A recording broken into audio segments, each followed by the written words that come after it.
Շարունակում ենք թողարկումը այժմ մեր ստուդիայում թուրքագետ Արտակ Շաքարյանն է։ Բարև ձեզ։ Բարև։ Պարոն Շաքարյան, ձեր կարծիքը այն հարցադրման վերաբերյալ արդյոք հայոց ցեղասպանության ճանաչման հարցը պետք է քննարկել պատմական թե իրավական հարթության վրա։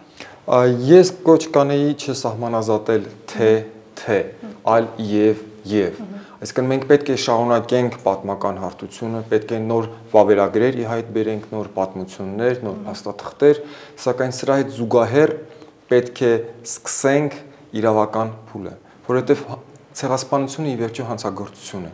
իսկ հանցագործությամբ զբաղվում են իրավաբանները։ Պատմությունը ավելի շատ հետհայացք է անցյալին, հասկանալու անցյալը։ Իրավաբանությունը, իրավունքը ավելի շատ քննադատում է անցյալը ապագայի համար, արդյունքներ ստանալու համար։ Սակայն ես կոչ կանեմ ոչ թե պարզապես, ինչպես այս օրերին է ցավոք սրտի արվում, ամբողջահաճո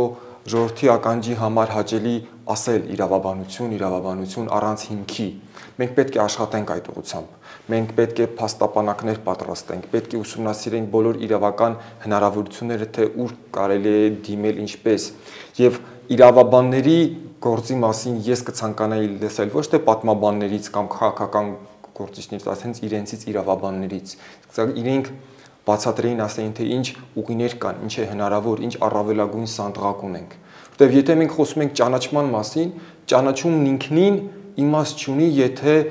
հետևանքների վերացում չգնա, եթե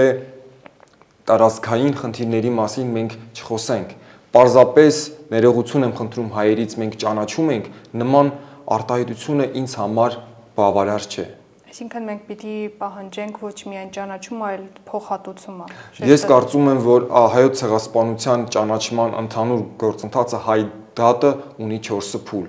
Նախ եւ առաջ աշխարհի կողմից ճանաչում, նախ եւ երկրորդ Թուրքիայի կողմից ճանաչում, ներողություն, երրորդ փուլը դա պետք է լինի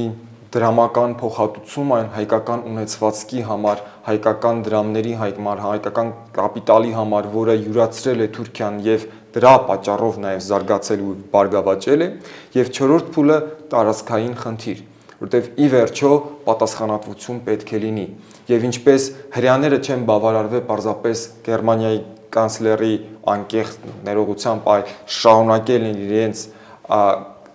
պահանջատիրությունը եւ շարունակում են մինչեւ այսօրս, մենք նույնպես չպետք է դադարենք այն։ Եվ եթե խոսում ենք նաեւ ապագայից, ապա 2015-ը պետք է լինի նոր փուլ, պահանջատիրության փուլ։ Լուրջ արդյունք կարող ենք ակնկալել 2015 թվականից եւ արդյոք այսօր մեր կողմից տարվող քաղաքականությունը բավարար է լուրջ արդյունք ակնկալելու համար։ Ցավոք սրտի ոչ։ Ցավոք սրտի մենք ուշ զարթնեցինք, ուշ հասկացանք, որ 2015 այդքան էլ հեռուներում չէ, ընդհանրապես պետական հանձնաժողովը ստեղծվեց ընդամենը 2011-ին եւ այդքան էլ ակտիվ գործունեություն չի ծավալում, ծրագրերի կառավարչական հմտություն ունեցող յուրաքանչյուր մարդ կհասկանա, որ եթե 4 տարի հետո ես ունեմ համաշխարհային նշանակությամբ, համահայկական նշանակությամբ մեծ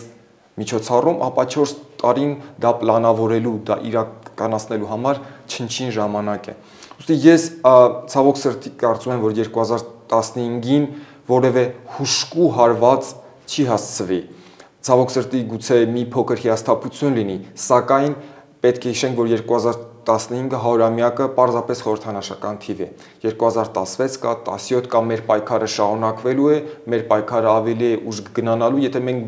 գոնե հենց այսօրվանից սկսենք իրապես աշխատել, ոչ թե պարզապես խոսել։ Ես կարծում եմ, որ 2015-ը մեր մոտ կլինի գիծ դադարեցնել միայն ճանաչումը պահանջել, շարունակել ճանաչումը, սակայն անցնել նոր փուլ, սկսել հատուցման հիմնարար պահանջներ։ Վստահ եմ հետևում եք թուրք հասարակության արձագանքներին, ձեր կարծիքը արդյոք թուրք հասարակությունը փոխվել է։ Թուրք հասարակությունը բազմաշերտ է։ Այո, այսօր մի քանի տարի առաջվա հետ համեմատ թուրք հասարակությունը ավելի բաց է։ Հայոց ցեղասպանություն վերտարությամբ գրքեր թուրքերեն լեզվով տպվում են, ազատորեն վաճառվում են եւ ունեն շատ մեծ տպաքանակ, եւ այսօր հայոց ցեղասպանություն բառ արտասանելը ավելի ազատ է, շատ թուրք մտավորականներ անում են դա, ոչ ոք չէր պատկերացնի գոնե 20 տարի առաջ, որ Ստամբուլի կենտրոնում հազարավոր թուրքեր կարող են հարգանքի տուրք մատուցել հայ զոհերին եւ ցույցեր կազմակերպել, սակայն Ստամբուլի կենտրոնը Թուրքիա չէ։ Երբ որ խոսում ենք թուրք հասարակության մասին, խոսում ենք մոտ 70 միլիոն ազգաբնակչության մասին եւ 5000, 6000, 30000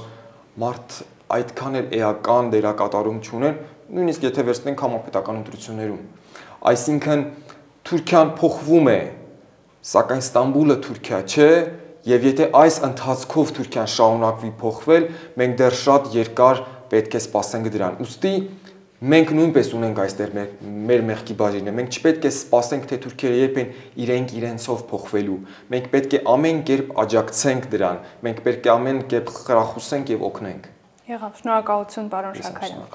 Շարունակում ենք թողարկումը։ Մայրաթոր Սուրբ Էջմիածնում մատուցվել է Սուրբ Պատարագ, պատարագիչներ Տեր Արտակ եպիսկոպոս Տիգրանյանը։ Արարողության ընթացքում Սրբազան հայրը հրապարակել է նորին սուրբոցություն Տեր Գարեգիմբը ամենայն հայոց կաթողիկոսի եւ նորին սուրբոցություն Տեր Արամ Ա Մեծիտան Կիլիկիո կաթողիկոսի հայտարարությունը, որով կոչ է ուղղվում Թուրքիայի պետությանը ճանաչել հայոց ցեղասպանությունը, ամբողջապես հատուցել հայ ժողովրդի կրած կորուստների եւ մարդկային ու ազգային ոտնահարված իրավունքների դիմաց, ինչպես նաեւ անհապաղ վերադարձնել հայ ժողովրդին որպես իրավատիրոջ, հայկական եկեղեցիները, վանքերը, եկեղեցապատկան կալվածքները եւ հոգեվոր մշակութային արժեքները։